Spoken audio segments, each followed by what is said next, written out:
This is the RotoWire Soccer Show. I am Adam Zdroik. This is Corners and Wagers. I'm providing my best corner bets in the Premier League for Game Week 4. I think this is the most profitable way to bet on the Premier League. So I decided to start a show about it. So let's check out some corner bets. First up, rotowire.com/soccer trial. You can see the odds report here on the screen where you have odds for every match, win percentage, clean sheet percentage, implied goal total as well. But we have a full slate coming out of the international break. And the first game I want to talk about is Manchester City home against Brentford. I think it's just going to be complete, not domination, but Manchester City have a certain way they play. We know they're going to have 70 or so percent possession. It's going to be up there. And then Brentford, when they play against better teams, they usually go to three center backs. They did this a couple weeks ago at Liverpool, where Keane Lewis-Potter was playing as a wingback. And I think it's going to be a similar situation here, to where Manchester City are going to have the ball in the attacking third. The question with this bet is, are Man City going to get that early goal? Are they going to score one or two in the first half, to where they don't actually need to press? They don't need to push a little more than they want to come the second half. So my bet here is Manchester City minus 5.5 corners against Brentford. That is minus 115 odds. I found those at FanDuel. Other ones I looked at, Manchester City over 8.5 corners was minus 105. And then you could get raced to 9 corners. I think this was at Bet365 at plus 110. Probably the best odds in terms of race to 9 corners. But I'm just doing this one so maybe Brentford don't get a corner. Maybe Brentford get 1-2 corners. And this is Manchester City minus 5.5 corners. So we're already coming in thinking that, okay, yeah, they're probably going to get at least 7, 8, 9, 10 corners. All these prior matchups between these teams, it's been Manchester City, they have the ball, they're in the attacking third, they rack up shots. It just depends if they score or not. Brentford are a pretty stout defensive team, pretty solid defensive team. And I think they're going to hold tight for just enough to where Manchester City get a bunch of corners. If you also want to bet first half corners, I'd look at Manchester City over 3.5, maybe put that in a single game parlay, over 4.5 if you want to get really spicy there, or just take Manchester City over Brentford in terms of first half corners. If you don't want to worry about second half, maybe it's 3-0 in the second half and Man City are sitting back a little bit, so they're not pushing for corners kind of thing. So there's another option as well. Next game I am looking at is Fulham home against West Ham. And it should be an interesting one. That's kind of what we're saying about all these West Ham games early in the season. It's just still kind of Lopetegui getting to know his players, adding new players. There's still a little bit of David Moyes in this squad. Maybe they're going to come around at some point. We'll see. We no longer have to worry about James Ward-Prowse possibly starting and taking all the set pieces. So he's out, but they did add Carlos Soler. We'll see what kind of role he plays with this team. Wan-Bissaka started just before the break. Always been under Moyes. It's always a difficult team just to bet corners on. And I was kind of getting that a little bit through early matches for West Ham. So this one it's got to worry some in terms of corners. But I just think the Fulham side here, there's been a lot of corners in these Fulham matches to open the season. Without Pauline in the midfield, even with Pauline in the midfield, there's still a ton of corners. Just this team just doesn't. They can't really control the pace of a match. If they score first, they're just not gonna bunker down, and it's not gonna be a 1-0 win. It's just not how they play. It's not how they can play. So I think a lot of these games just extremely back and forth. Both teams are getting corners. You look at some of the prior matches. 15 corners in the match against Manchester United. They had 8. Manchester United had 7.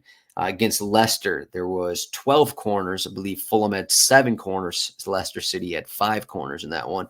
And then Ipswich Town, just this most recent one at Ipswich Town, ended up losing a bet on this. I think it was 14 total corners. I had Fulham raced to 7. Ended up being maybe raced to 5. Ended up being Ipswich managed 8 corners. I didn't really believe in Ipswich's ability to get corners, and then they kind of showed it right there. So just corners for both these teams. And this is instead of looking at, okay, if you look at some of the odds here for over 10.5 corners, it's you get to minus 140 odds. I'm not taking something like that. You'd have to go to over an 11.5 if you want decent odds. So I've done this a couple times in the early weeks here where I look at both teams. If I think both teams are going to hit corners, why don't I just bet both teams to get a certain number instead of, trying to go heavy with over 11.5 or something like that. So we're getting pretty good odds here. So I got Fulham over 4.5 corners combined with, this is a single game parlay, parlayed with West Ham over 3.5 corners. And you get that plus 115 odds. Those odds, I believe I grabbed from DraftKings there. So instead of, technically if this hits, it would be five corners for Fulham, 4 for West Ham. That's only 9 corners. If you bet over 8.5 corners, sure, that's the exact result. But if you bet over 8.5 corners, I don't know what the odds are. It's probably like minus 250 or something like that. So this is, I think, better odds, and I think just as likely to happen as maybe more likely to happen actually than like over 10.5 corners for the match at minus 140 or whatever the odds are. I just think that neither one of these sides can control the match. So let's say West Ham score early. Maybe West Ham get the first goal. Fulham are at home, so I don't think they're going to struggle to press if they're down a goal, struggle to push and get that goal and get corners kind of thing. So I think just both sides here, if one team's leading, even if it's level, I think it's just going to be open enough that both teams are getting corners. Finally, we have the North London Derby. We do have some questions. That is injury questions. That is the one thing coming in this. We knew Declan Rice wasn't going to be available because of suspension. We enter this one. Martin Odegaard picked up an injury over the break, so he's a question. Basuma, he should be fine. Van de Ven should be fine as well, though we have not received the press conference from Ange yet. But otherwise, I guess not otherwise. That's a massive change here for Arsenal. I was already looking at Tottenham corners before these injuries took place. And now you take out Declan Rice, you take out Odegaard, two of your 4, 2 of your 5 most important players. Some would say your 2 most important players. No shade to Saka there. Saka probably top 3 there. Maybe throw Saliba, whoever you want to throw in there. But either way, 2 extremely important players. And then you look at the matchups last season. Tottenham were probably one of the only teams that had success against Arsenal in terms of getting by them, in terms of creating against them.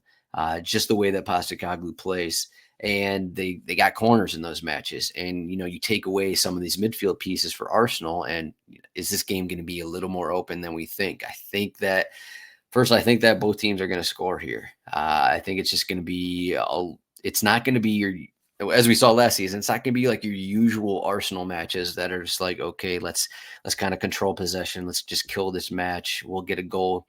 We'll get 2 goals. We'll win this 1-0, 2-0 kind of thing. I don't think that's how this game is going to go, similar to last season. So I think both teams are going to score. It's not the bet. This is a corners and wager show here. So I'm just going Tottenham race to 5 corners. You can get plus 150 odds over at Bet365. There's a couple different ways you could take this. You can bet Tottenham corners. In the first half, Tottenham over, I don't know what their over-under is, probably 4.5, 5.5 corners. You can bet that. There's a lot of ways you can take this, but I think that it is realistic that, Spurs finish with more corners here than Arsenal. I think they're healthier for one.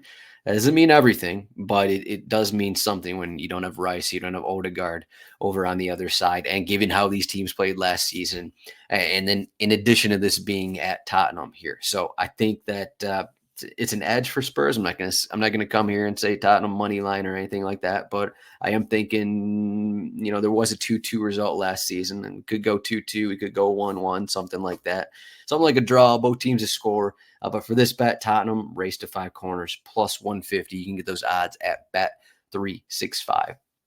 That's all my corner bets for game week 4 in the Premier League. Thank you for watching, and rotowire.com/soccer trial. We'll see everyone. We got more betting content up throughout our YouTube. Make sure to subscribe the channel to see what other bets that we come up with over at RotoWire.